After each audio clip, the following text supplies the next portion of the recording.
ನಿಬ್ಬಾನಿಬ್ಬಿ love stories. ಏನಾಯ್ತು ವಾಣಿ, ಇವಾಗೆಲ್ಲ ಕಾಲೇಜಿಂದ ಮನೆಗೆ ಬರುವಾಗ ಲೇಟ್ ಆಗ್ತಾ ಇದೆ, ಏನಾಯ್ತು ಹಾಗಂತ ಕೇಳಿದ್ಲು ಶಿರೀಷಾ ಅವಳ ತಂಗಿ ವಾಣಿಯ ಹತ್ರ. ಆವಾಗ ವಾಣಿ ಸ್ವಲ್ಪ ಹೆದರ್ಕೊಂಡು, ಆ ಅದೆಲ್ಲ ಏನಿಲ್ಲಕ್ಕ, ಎಕ್ಸಾಮ್ಸ್ ಹತ್ರ ಬರ್ತಾ ಇದೆ ಅಲ್ವಾ, ಅದಕ್ಕೆ ನಾವು ಫ್ರೆಂಡ್ಸ್ ಎಲ್ರು ಕಾಲೇಜಲ್ಲೇ ಸ್ವಲ್ಪ ಹೊತ್ತು ಇದ್ದು ಎಲ್ರೂ ಓದ್ಕೊಳ್ತಾ ಇದ್ದೀವಿ. ಅದೇನೆ, ಎಕ್ಸಾಮ್ಸ್ಗೆ ಇನ್ನು 2 ತಿಂಗಳು ಸಮಯ ಇದೆ ಅಲ್ವಾ, ಎಕ್ಸಾಮ್ಸ್ಗೆ 10 ದಿನ ಇರುವಾಗ್ಲೇ ನೀನು ಪುಸ್ತಕನ ಕೈಯಿಂದ ಮುಟ್ಕೊಳ್ಳಲ್ಲ, ಇದ್ರಲ್ಲಿ ಇಷ್ಟು ಬೇಗ ಅದನ್ನು ಎಕ್ಸಾಮ್ಗೋಸ್ಕರ ನೀವೆಲ್ರೂ ಪ್ರಿಪೇರ್ ಆಗ್ತಾ ಇದ್ದೀರಾ? ಏನಕ್ಕ ನೀನು ಓದ್ಕೊಳ್ಳಿಲ್ಲ ಅಂದ್ರೆ ಯಾಕೆ ಓದಲ್ಲ ಅಂತ ಬೈತೀಯ, ಇವಾಗ ಓದ್ಕೊಳ್ತೀನಿ ಅಂದ್ರೆ ಇಷ್ಟು ಪ್ರಶ್ನೆ ಕೇಳ್ತಾ ಇದೀಯಾ, ಇವಾಗ ನಾನು ಓದ್ಬೇಕಾ ಇಲ್ಲ ಬೇಡ್ವಾ? ನೀನ್ ಇಷ್ಟ ಪ್ರಕಾರ ಏನ್ ಬೇಕಾದ್ರೂ ಮಾಡ್ಕೋ, ಆದ್ರೆ ಈ ಸಲನಾದ್ರೂ ಸ್ವಲ್ಪ ಪಾಸ್ ಆಗಮ್ಮ. ಹಾಗಂತ ಶಿರೀಷಾ ತಂಗಿ ವಾಣಿಯ ಹತ್ರ ಹೇಳಿದ್ಲು. ಆಮೇಲೆ ಮರುದಿನ ಸಂಜೆ ವಾಣಿ ಕಾಲೇಜ್ ಮುಗಿದ್ಮೇಲೆ ಮನೆಗೆ ಹೋಗೋದಕ್ಕೋಸ್ಕರ ಆಟೋಗೋಸ್ಕರ ಅವಳು ಕಾಯ್ತಾ ಇದ್ಲು. ಆವಾಗ ಸೀನು ಅನ್ನುವ ಹುಡುಗ ಆಟೋ ತಗೊಂಡ್ ಬಂದು ಅವಳ ಮುಂದ್ಗಡೆ ನಿಲ್ಲಿಸ್ದ. ವಾಣಿ ಆಟೋದಲ್ಲಿ ಹತ್ತದ್ಲು. ಸೀನು ವಾಣಿನ ನೋಡ್ದ. ಏನು ಇವತ್ತು ಮೇಡಮ್ ಅವ್ರಿಗೆ ಮೂಡಿ ಏನೋ ಚೆನ್ನಾಗಿಲ್ಲ ಅಂತ ಕಾಣಿಸ್ತಿದೆ, ಏನಾಯ್ತು ಅಂತ ತಿಳ್ಕೊಳ್ಬೋದಾ? ಹಾಗೆ ಎಷ್ಟು ಪರಿಚಯ ಇರುವ ಹಾಗೆ ಕೇಳ್ದ ಸೀನು. ಅವಾಗ ವಾಣಿ, ನನಗ್ ಭಯ ಆಗ್ತಾ ಇದೆ ಸೀನು. ಯಾಕೆ ವಾಣಿ, ಏನಾಯ್ತು? ನಿನ್ನೆ ನಮ್ಮಕ್ಕ ಯಾಕೆ ದಿನ ಮನೆಗ್ ಬರಕ್ಕೆ ಇಷ್ಟು ಲೇಟ್ ಆಗ್ತಿದೆ ಅಂತ ಕೇಳಿದ್ಲು. ನನಗೆ ಎಷ್ಟು ಭಯ ಆಯ್ತು ಗೊತ್ತಾ, ಏನು ಉತ್ತರ ಕೊಡೋದು ಅಂತಾನೆ ಅರ್ಥ ಆಗ್ಲಿಲ್ಲ. ಇವತ್ತಿಂದ ಬೇಗನೆ ಮನೆಗೆ ಹೋಗ್ಬಿಡ್ಬೇಕು. ಇದಕ್ಕೆ ಇಷ್ಟು ಹೆದರಿದ್ರೆ ಹೇಗೆ? ಹೌದು, ನೀನು ನಿಮ್ಮ ಅಕ್ಕನ ಹತ್ರ ಹೇಳಿಲ್ವಾ ನಾವಿಬ್ರು ಪ್ರೀತಿಸ್ತಾ ಇದ್ದೀವಿ ಅಂತ? ಅಯ್ಯೋ, ಹೇಳಿದ್ರೆ ಇನ್ನೇನಾದ್ರೂ ಬೇಕಾ? ಏನ್ ಮಾಡ್ತಾರೆ, ನಮ್ಮಿಬ್ರಿಗೆ ಮದುವೆ ಮಾಡ್ತಾರೆ ಅಷ್ಟೇ ತಾನೆ. ಹೋಗ ನೀನು, ನನಗ್ ನಾಚಿಕೆ ಆಗುತ್ತೆ, ಬೇಗ ನನ್ನನ್ನ ಮನೆ ಹತ್ರ ಬಿಟ್ಬಿಡು. ಸರಿ. ಹಾಗೆ ಇಬ್ರು ಮಾತಾಡ್ಕೊಂಡು ಮನೆ ಹತ್ರ ಹೋಗ್ತಾ ಇದ್ರು. ಸೀನು ಇಲ್ಲೇ ನಿಲ್ಲಿಸ್ಬಿಡು, ನಮ್ಮ ಅಕ್ಕ ನೋಡಿದ್ರೆ ಆಮೇಲೆ ತಲೆನೋವು ನಂಗೆ, ಹಾಗಂತ ಹೇಳಿದ್ಲು ವಾಣಿ. ಸೀನು ಆಟೋ ನಿಲ್ಲಿಸಿದಾಗ ವಾಣಿ ಇಳಿದು ಅವನ ನೋಡಿ ನಾಚಿಕೆ ಪಟ್ಟು, ಬಾಯ್ ಸೀನು ಹಾಗಂತ ಹೇಳಿದ್ಲು. ಇದನ್ನೆಲ್ಲ ದೂರದಿಂದ ಶಿರೀಷಾ ನೋಡ್ತಾನೆ ಇದ್ಲು. ಓಹೋ, ಓದ್ಕೊಳ್ಳೋದಂದ್ರೆ ಇದೇನಾ, ಮನೆಗ್ ಬಾ, ಆವಾಗ ನೋಡ್ಕೋತೀನಿ ಹಾಗಂತ ಅಂದ್ಕೊಂಡ್ಲು ಶಿರೀಷಾ. ವಾಣಿ ಮನೆಗ್ ಬಂದಾಗ ಶಿರೀಷಾ ಏನೂ ಗೊತ್ತಿಲ್ಲದೆ ಇರುವ ಹಾಗೆ, ಎಲ್ಲಿಂದ ಬರ್ತಿದ್ಯಾ ಕಣೆ?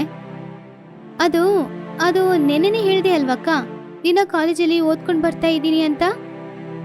ಕಾಲೇಜಿಂದ ಮನೆಗೆ ಹೇಗ್ ಬಂದೆ? ಅದು ಬಸ್ಸಲ್ಲಿ ಬಂದೇಕಾ?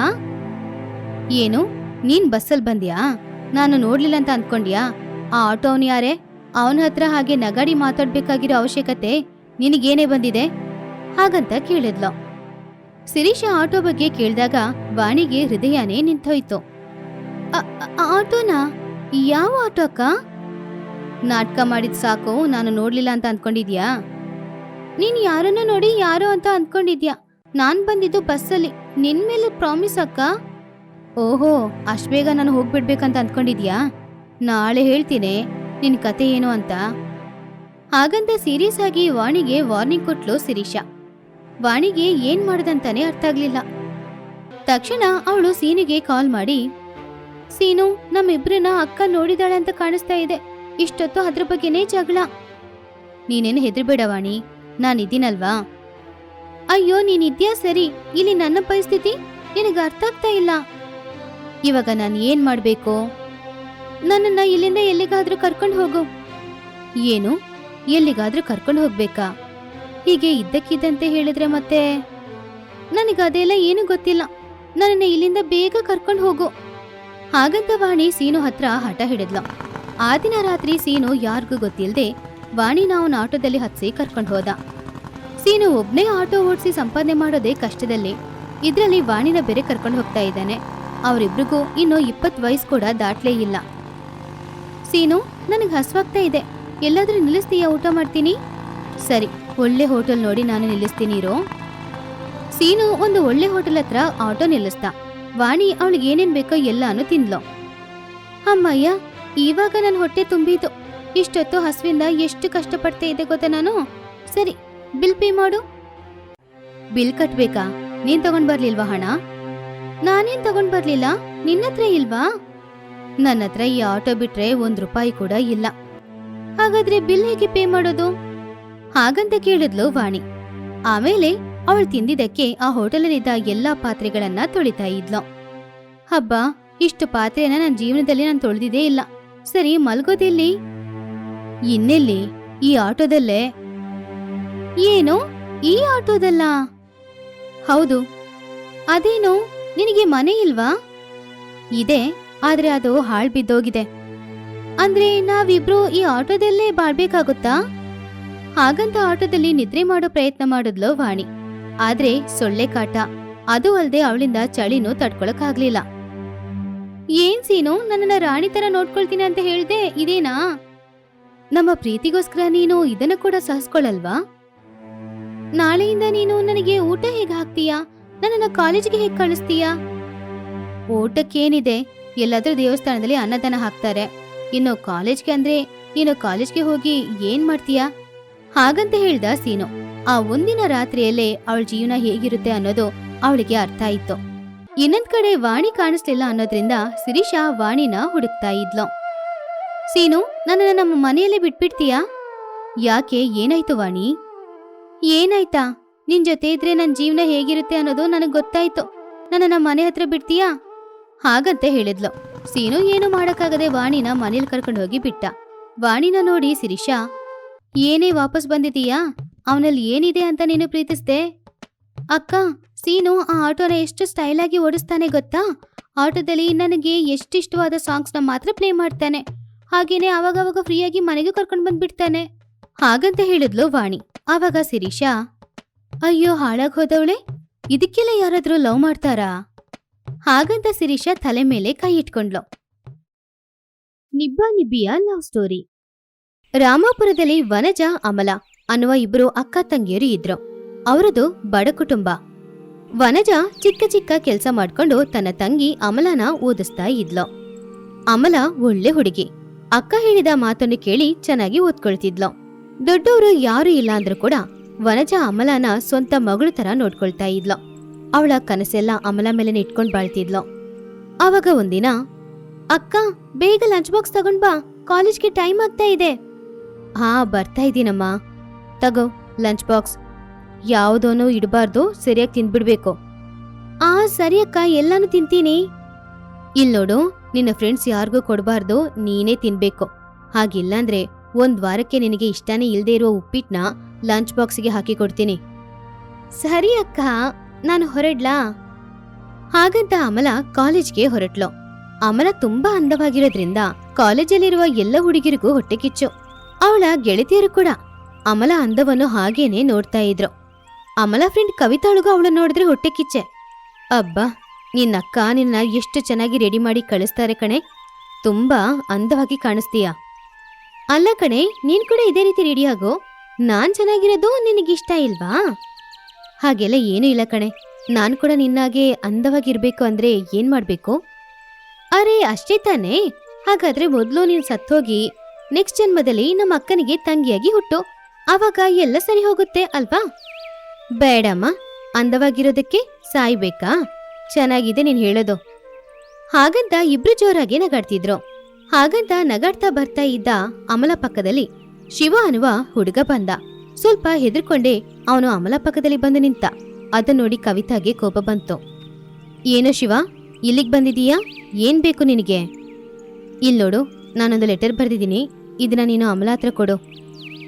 ಏನೋ ಇದು? ನೋಡಿದ್ರೆ ಕಾಣಿಸ್ತಿಲ್ವಾ? ಪೇಪರ್ ಅದು. ಆ ಪೇಪರಲ್ಲೇ ಏನ್ ಬರ್ದಿದ್ಯಾ ಅಂತ ಸರ್ ಹತ್ರ ಹೇಳ್ಬೇಕಾ? ಇಲ್ ನೋಡು, ಇದ್ರಲ್ಲಿ ಏನಿದೆ ಅಂತ ಓಪನ್ ಮಾಡಿ ನೋಡಿದ್ರೆ ತಾನೇ ಗೊತ್ತಾಗೋದು. ಮೊದ್ಲು ಈ ಪೇಪರ್ ತಗೊಂಡು ಹೋಗಿ ಅಮಲ ಹತ್ರ ಕೊಡು. ಹಾಗಂತ ಶಿವ ಹೇಳ್ದಾಗ ಕವಿತಾ ಆ ಪೇಪರ್ ತಗೊಂಡು ಹರಿದು ಹಾಕಿದ್ಲು. ಆವಾಗ ಅಮಲ ನಾಚಿಕೆ ಪಟ್ಕೊಂಡೇ ಅಲ್ಲಿಂದ ಹೋದ್ಲು. ಆ ದಿನ ಸಂಜೆ ಕಾಲೇಜ್ ಮುಗಿದ ಮೇಲೆ ಅಮಲ ಅವಳ ಫ್ರೆಂಡ್ ಕವಿತಾನ ಅವಳ ಮನೆ ತನಕ ಕರ್ಕೊಂಡು ಹೋಗಿ ಬಿಟ್ಟು ಆಮೇಲೆ ಅಲ್ಲಿಂದ ಅವಳ ಮನೆಗೆ ಹೋದ್ಲು. ಆವಾಗ ಶಿವ ಅಲ್ಲಿಗೂ ಬಂದು ಅಮಲ ಹಿಂದೆನೇ ಹೋಗ್ತಿದ್ದ.